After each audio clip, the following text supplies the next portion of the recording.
नगमा recording studio Bihar Sharif.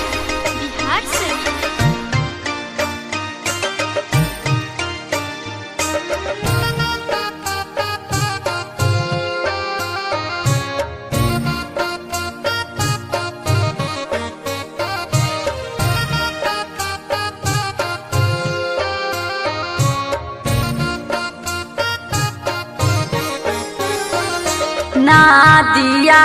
के तीरे तीरे के करबा जनबा अजय जी आज नदिया के तीरे तीरे के करबा जनबा अजय जी आज के करामा हलिया जी पापा बारात चल आबै जी आज के करामा हलिया जी पापा बारात चलल आबै जी आज के करामा हलिया जी पापा। नदिया के तीरे तीरे तो हर बाजन बाजोगे आगे नदिया के तीरे तीरे तो हर बाजन बाजोगे आगे तो हरे पापा के महलिया बारात जाला लया बोगे आगे तो हरे पापा के महलिया बारात जाला लया बोगे आगे तो हरे पापा के महलिया।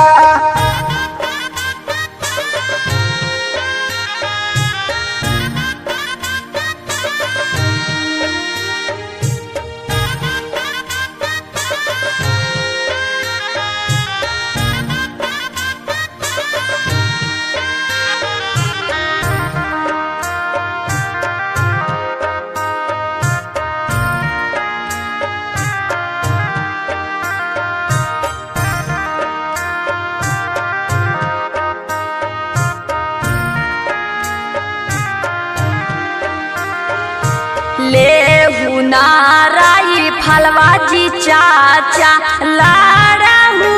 लड़ाइया जी आज लेहु नाराई फलवा जी चाचा लाड़हू लड़ाइया जी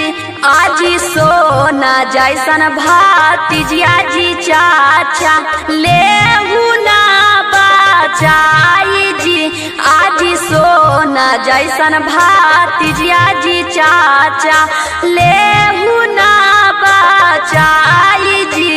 आज सोना जैसन भातीजिया जी चाचा। लड़ते लड़ैया भतीजिया टूटल रही फलवा गे आगे लड़ते लड़ैया भतीजिया टूटल रही फलवा गे आगे हार गेलियौ लड़ैया भतीजिया तो लियोगे आगे हार गेलियौ लड़ैया भतीजिया तो लियोगे आगे हार गेलियौ लड़ैया भतीजिया।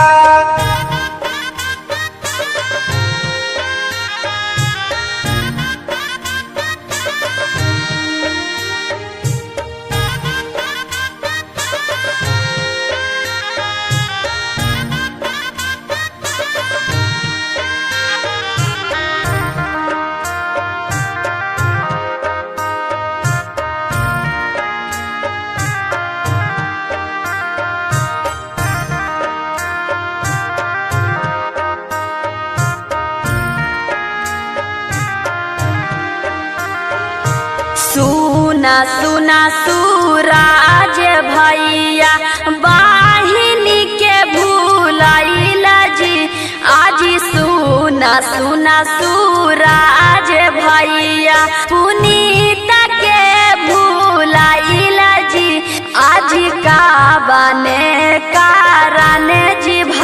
भैया बाराती के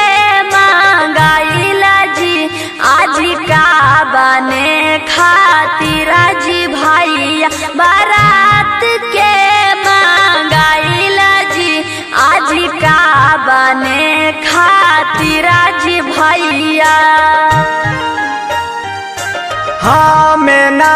भूल लियोगे बहिनी उपेंद्र भैया भूल खुन गे आगे हमें ना भूल लियोगे बहिनी उपेंद्र भैया भूल खुन गे आगे बैजू भैया नीरा दैया गे बहिनी बारात है मंगैला खुन गे आगे बैजू भैया नीरा दैया गे बहिनी बारात है मंगैला खुन गे आगे बैजू भैया नीरा दैया गे बहिनी।